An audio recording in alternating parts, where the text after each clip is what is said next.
Hello,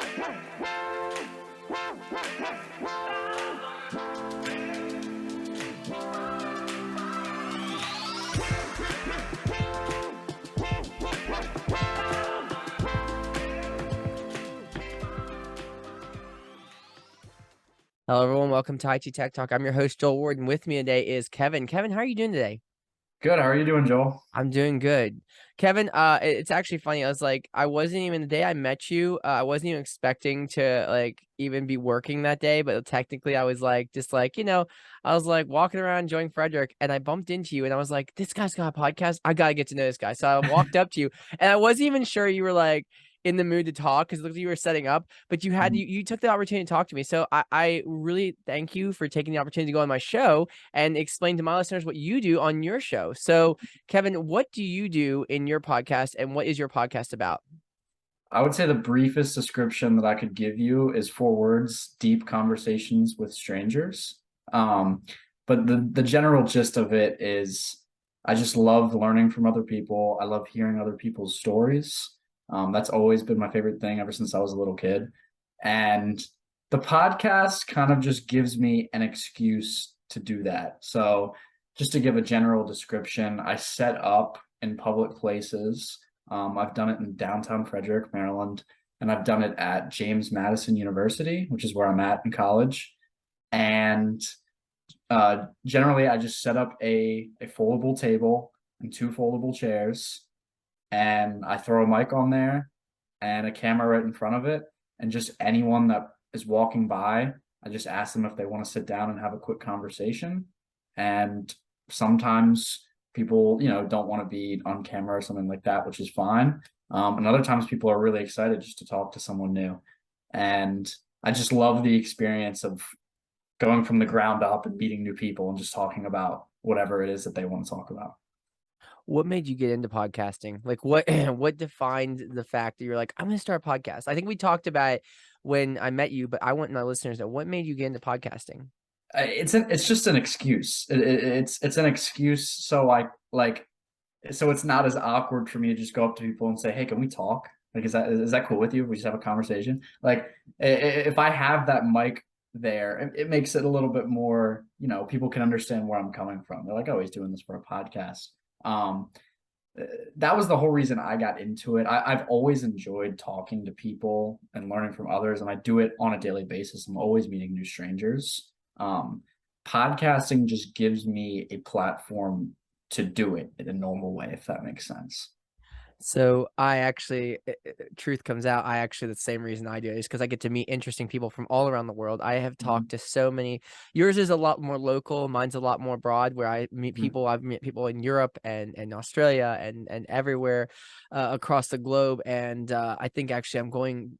The one place I haven't met someone from is Mexico. So I have someone going on my show from Mexico Mhm. here coming up, and it's fascinating. I get to meet all these people and have all these conversations, and it's like all these people who I talk to, I would never normally talk to. I'm like, I Mhm. would never talk to you on the street. I would never you were someone I would be like, I need to avoid them or like because Yeah. it's not someone I would normally talk to. But having a show, you get to talk to these people because they want people to hear them. You want to hear them. You want to have a conversation. My show is just about having a conversation and truth be told, I literally love it. Like, this is my, go-to, have a conversation with a stranger, just like Mhm. what you do. It's fun. It's interesting. You get to learn things. I actually love your Batman episode, the Batman Frederick Batman. Uh-huh. That one was really fun to listen to. Like, I enjoyed it. I was like, "Wait, wait." The thing that caught my attention the most was the title. I was like, "Wait, what?" Like, I was like, "There's a Batman in Frederick?" So I listened to it, and one of the things that I think, what I wanna ask is one of the things as podcasters, which we have to learn is when we share our podcast episodes, we have to make the title enticing enough for people to want to listen to the show. So it's Mhm. like, hey, it's like if you just say that's an interview with this person, yeah, they're like, oh, well, true. I mean, sometimes I just do that, but sometimes they are like, Batman and Frederick. They're like, wait, I didn't know there's a Batman and Frederick. Yeah, So exactly. yeah, it's interesting, doing it. So Mhm. another question I want to ask is, what's your favorite part of podcasting? I think it basically you already just touched on it, why you got into it. What's your favorite part of doing the show? Mhm. Yeah, so I would just say that, it's not often that you take even just a brief second to just look around you, just like kind of in awe of what's going on in your surroundings, literally to stop and smell the roses. Um, and like going off that, you can learn something from just about anything in the world, you know what I mean? And one belief that I've held for a very long time now is I believe you can learn something from literally anybody. There's always something you can learn from anyone. It's very easy to, everyone has their flaws. If you see a flaw in someone or something that someone's done wrong, a mistake, it's very easy to just discount them out of the picture and just, in your head, just block them out and say, I can't learn anything from them, like they've done that. But there really is no one in the world that you can't learn something from. And when I get to do this podcast, it gives me the opportunity to learn every single conversation that I have. No, I like that. And that's another reason why I do the show is to share information. Like there's so many guests that come on who are like, I have this business idea or I do this. And it's like they share their testimonies, they share what they do. And sometimes I get these messages. And that's another one I ask you after this, after I'm done. But like I get people who are messaging me, they're like, wow, I learned something. Like you gave me some information I didn't even know existed. Or I found this link to this person and they have this product that I can actually use in my daily life. And it's great to have that. So my question is to you is, do you get those same messages? Do people reach out to you and say, "Hey, I heard this on your show. I really enjoyed that. I learned something new." Do people reach out to you about that like at all? Yeah, I've definitely, especially from specifically people at JMU. I mean, obviously, I don't have like any crazy following or anything like that, but people will always like say like, just a simple conversation like made their day, like brighten their day a little bit. But in general, I would say like it's more of like I guess sometimes perspective changing on specific aspects of their worldview, I guess.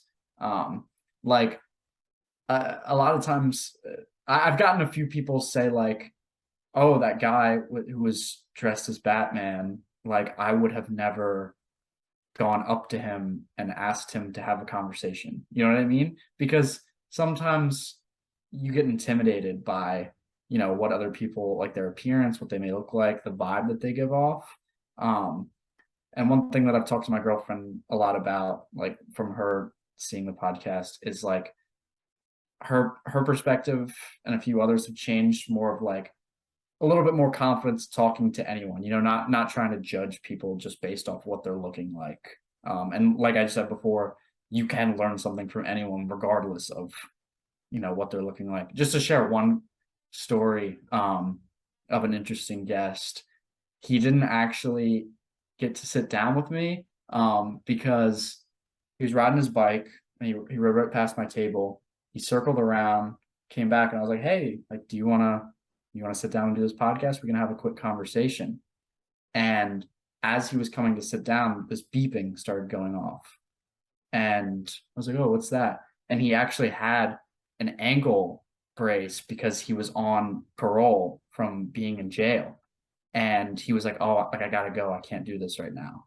Um, so he essentially had his time limited to being at home because of mistakes that he made in the past and being in jail, and that was just so interesting to me and like perspective changing because a lot of people would just be so scared, to talk to someone like that. But it's like you can't define someone from something that they've like a mistake they've made in the past.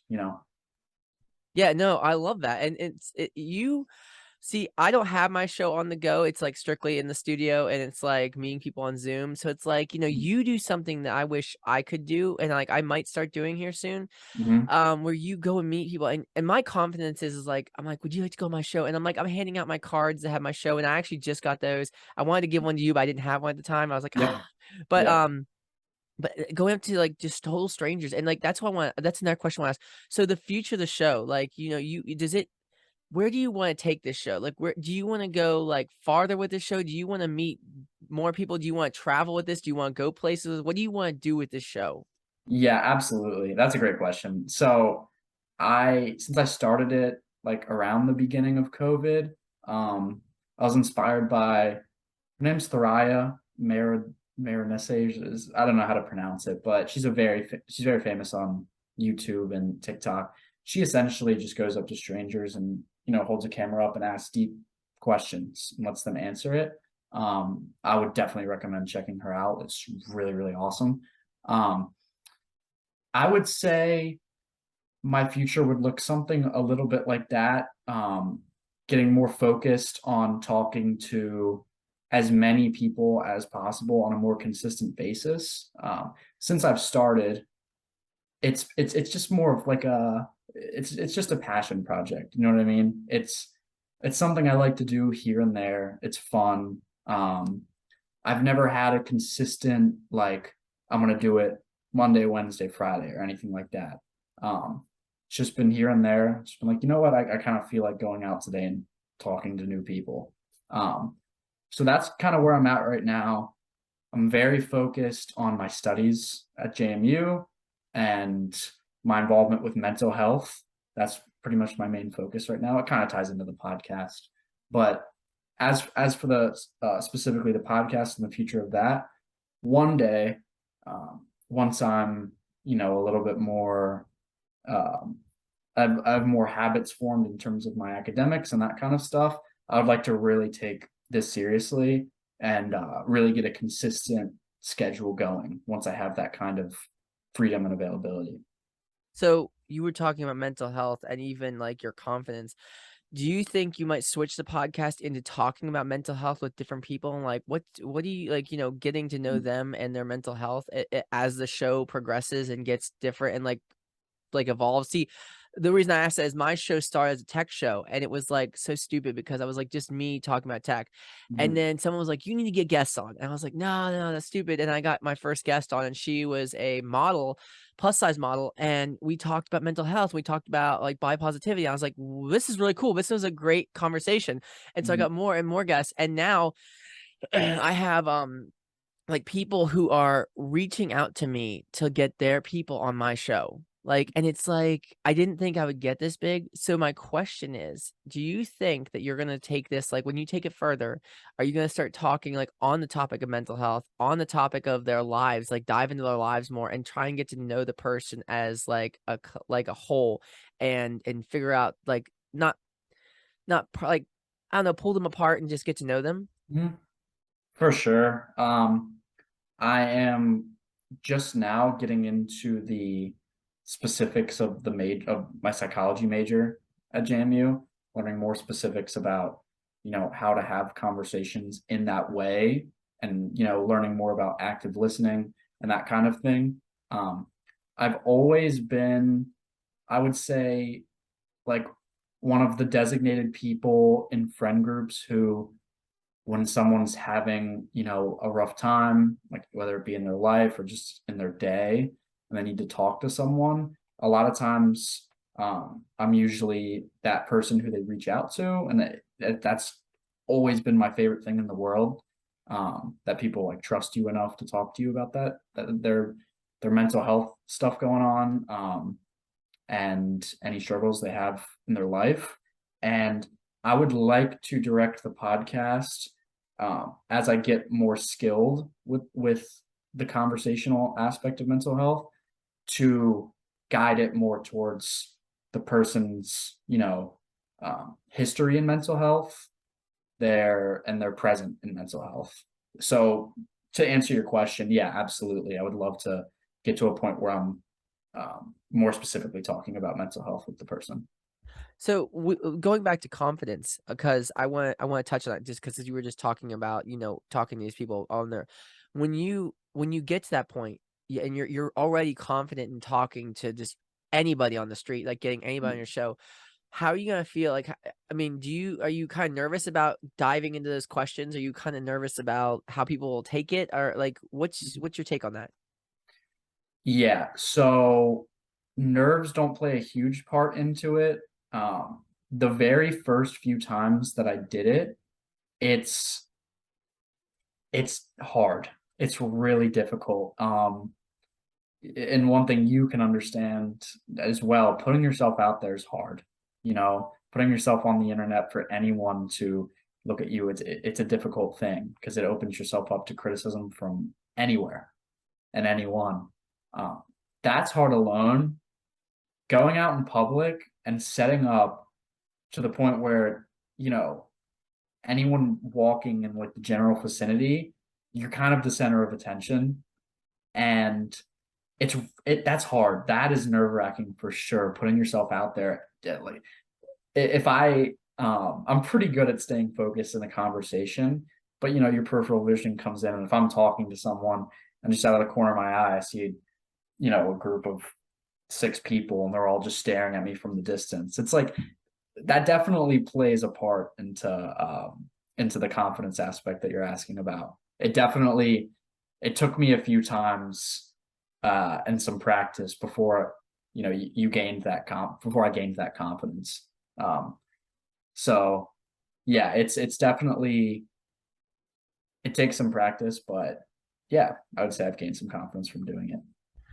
You know, just bouncing off of that when you were talking about how peripheral vision, like seeing people see you as like this vulnerable person talking to these people who are also putting themselves in a vulnerable position to Mhm. talk to you. It's like I get like I like doing this on the show, like getting to talk to people through a screen, and I'd love to do it in person. Like I would love to one day have a studio where people could come and talk in the studio. But, like, my thing is, like, just the fact that I get to meet people, like, it's, like, overwhelming the fact that I get to meet new people.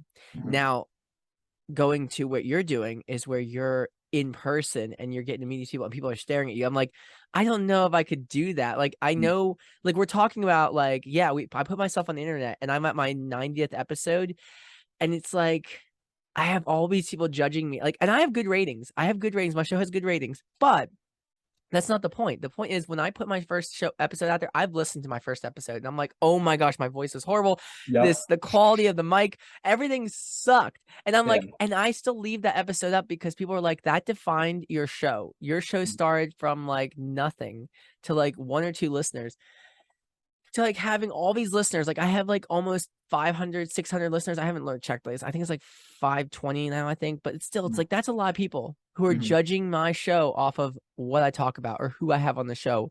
And it's like the positivity that I get from people is great.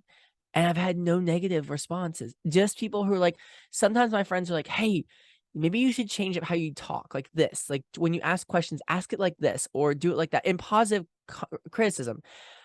I could not publicly do that for some reason. Like for some reason, I would like lock up and I'm like, someone's staring at me. I can't do this. But Mhm. then I'm thinking like you're like, you just go out and do it. And like maybe I just need to get that confidence. Like, and that's another thing I want to talk about. When I was starting podcasting, I didn't want to do it because I thought my voice sounded stupid or I didn't have the equipment or I wasn't Mhm. rich enough to start where I thought all these rich people start. That's all it is, you know? And Yep. it was making up all the excuses. So my question is, did you make up the same excuses when you started the show? Did you have like this list of things like, oh no, this is why I shouldn't do it. This is why I should not do a show. Yes. There, I mean, there's no question behind that. And so the way I actually started was I I went with my friends at JMU to a Walmart and I grabbed the least expensive foldable 2 foldable chairs and the least expensive foldable table. Um, and those are actually still the ones that I use today. And I just grabbed a tablecloth that was laying around in my house, used that to put it on top, and this is so funny. I played clarinet in 4th grade, and I still have the clarinet stand. So when I first started out, I brought the clarinet stand and I put my phone on that as a way to prop it up. So like that, because that was the only thing that I had like in terms of a stand. So I used that, um, and just the quality from the phone's audio for that. And I mean, you can imagine like horrible. Like quality is just garbage. It wasn't even like I wasn't even able to post it because of the wind going on. You couldn't even hear what was going on. Um, but for the first, I would say, few months, it was oh, I can't go back out there with that. Like I can't go back out there with that setup. Um, so eventually I used some money from my school job to get a blue snowball mic. Um, and one of my good friends who's really into cameras helped me find as cheap of a camera as I could get to use that as well as a stand. Um, and I've pretty much gotten over that aspect of like making the excuses because of the equipment, but the the excuses of going out and putting yourself out in public, like we were just talking about, still kind of lingers. It's like you said, like yeah, it seems nerve wracking.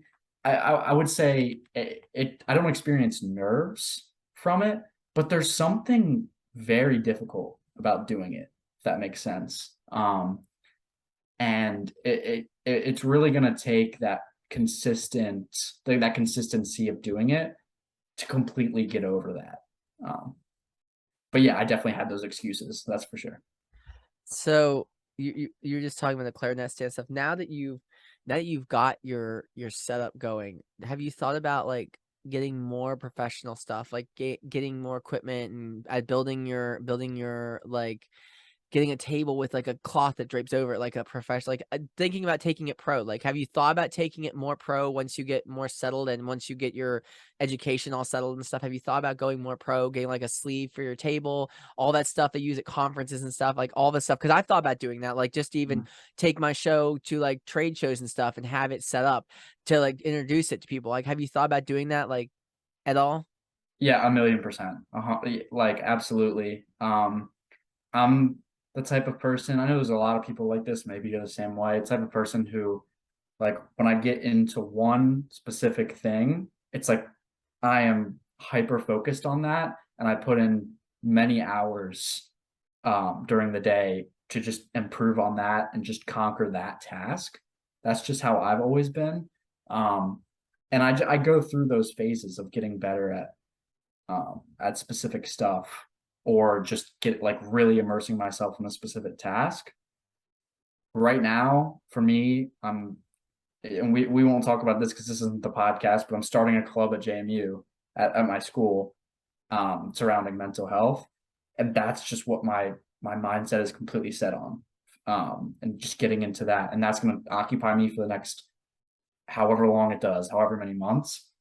And it's really interesting because this is the first time this has happened, but I know in the back of my mind that the podcast one day, once I move on, from one of those like hyper focused tasks, I'm going to move on to the podcast.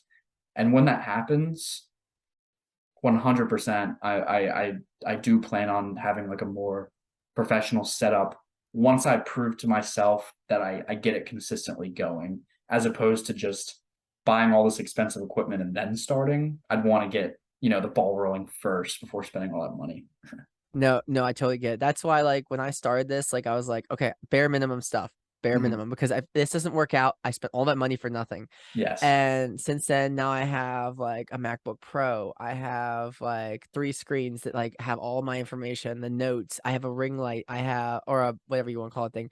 I Yep. have the mic on the boom arm. Like I have everything. And if you've been watching my TikTok, I literally been talking about my studio upgrades, Yep. and I'm Yep. getting I a know. loop deck here soon to do editing and all this stuff because the show keeps growing and I keep getting more and more listeners. And every other day I get like 5 or 8 or 10 more listeners. And I'm just like, every day it keeps growing. I'm like, I need to expand on the equipment. I need to expand on the experience.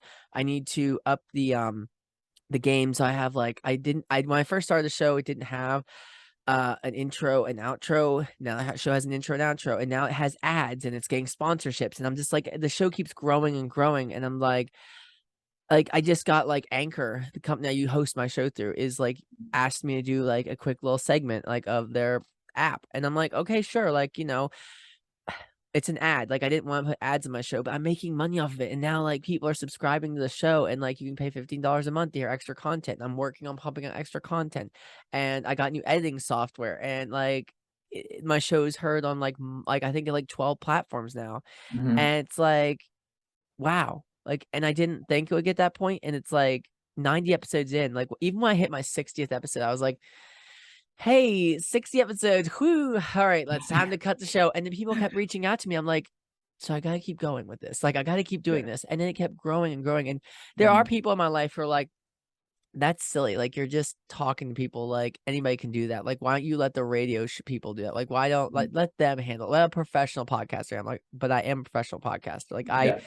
Like, have you not seen, like, I show people my setup and they're like, "Are you a streamer?" I'm like, "No, I'm not a streamer. I'm a podcaster. There's a Yeah. difference." I There's a said, huge. "Yeah, I have a gaming PC. I have expensive equipment. I have, like, I got a really nice webcam, but, like, that doesn't matter. It's not about the equipment. It's about you as the person who is the host of the show, making it, like, friendly and open to all those who wanna come in." And I'm very, like, I have a judgment-free zone in the show. So, like, when I had I can't remember who it was that talked mainly about mental health, they did a main episode about that, and it was very vulnerable, and I've had so many vulnerable guests on who've literally gone very vulnerable on the show, and the one girl actually cried, and she was talking about how Cass was talking about how she lived in a trailer or not a trailer, a shipping container for the longest time until she got on her feet and got herself together, and she went from drugs and stuff, and she literally was so happy talking about her like, how she got her business started and stuff, and it's like hearing those stories on at my show and getting to hear and talk to people is just, like, awesome. So, Mhm. like, that's why I do this, is to Mhm. hear and share testimonies of people who well, or just basic people, and sometimes I had the big guests, like, I had a TikToker on yesterday, like, yeah, like, it's great, like, getting the big guests on, but the little people who, like, are local or, like, just someone who's like, "Hey, I have this idea, and, like, I would like to share it," and that's it, that's all it is Mhm. just me sharing people's stories and sharing what they've got. Mhm. Um, let me check my time real quick, see where we're at. We got 6 minutes left in the show, I can so kind of I can kind of speak off what you were just saying. okay, okay, go ahead. In terms of like the slow improvements of like as more people start listening, like you were talking about the slow improvements of equipment.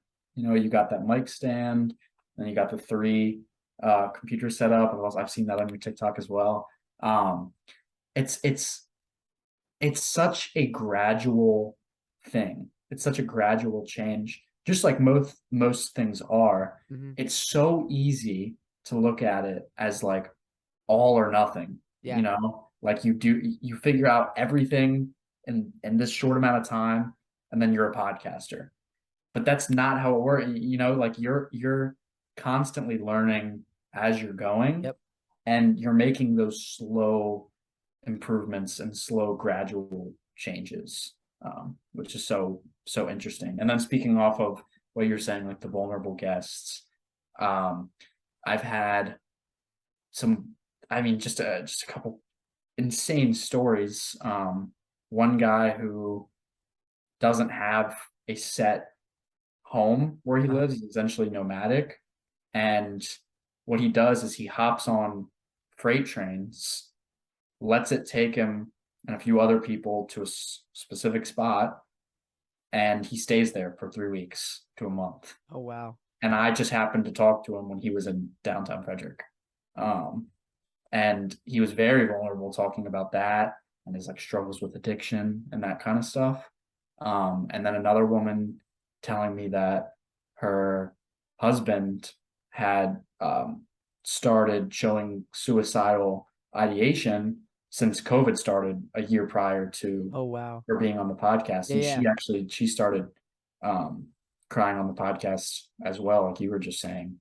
And it's so rewarding to hear those guests and give them the platform to talk about what they're going through, Yeah, um, definitely. and just let them externalize what's going on. And then sometime down the road, if I were to have more listeners, and if you were Mhm. to have like even a lot more listeners, I know you already have a solid um, foundation right now of people, but like when more people listen, they could hear that episode and be like, "Whoa!" Like my significant other is also having suicidal ideation. Like I'm not alone in what's Yeah, going on. So, awesome. No, I love that. I love that you just shared that. That's awesome. mhm, One last thing. We have 9 minutes left in the show. I just thought it was 6 minutes, but I actually must put the time in wrong. mhm. What is an advice you could give someone that you wish you had known years ago when you first started out? Well, now you're started out, now you're settled in the podcast. What's something you wish you would have known back then that you would have got you started sooner? Hmm. That is, oh, I mean, there's like a million different things. I guess I could try and think of like, um, the first thing that comes to my head is a growth mindset, which I don't know how familiar you are with the concept of a growth mindset. There's a ton of psychological research on it. Essentially, looking at things as trying, almost like an experiment, and fully immersing yourself in what you're doing, trying as hard as you can, not overly concerned about the potential of failure, basically. So just going out, trying it. If it doesn't work out, it doesn't work out. And just not having the opposite would be a fixed mindset that you don't have room to improve. Um, but with the growth mindset, if you're going into a podcast, you could say, you know what? I could just try, even if it's one episode for 10 minutes, just try it and see what happens. And if I fail, I fail. And if it works out, I'll keep going, keep trying and trying and trying until it does work out. So I like that. Kevin, thank you so much for joining me. For all those listening, thank you so much for subscribing to the podcast. Since I just got the subscription based stuff up, thank you for listening to the subscription based material on Spotify, which, again, for those who don't know, Spotify now offers subscription based system where you can listen to extra content through Spotify, only on Spotify, not on any other platform right now. You can pay to listen to my show for extra content. It's called Let's Talk After Dark. So if you are interested in listening to that, there is links in the bio for subscribing. Again, thank you, Kevin, for coming on, and I look forward to seeing what your podcast does in the future. thank you. You as well, Joel.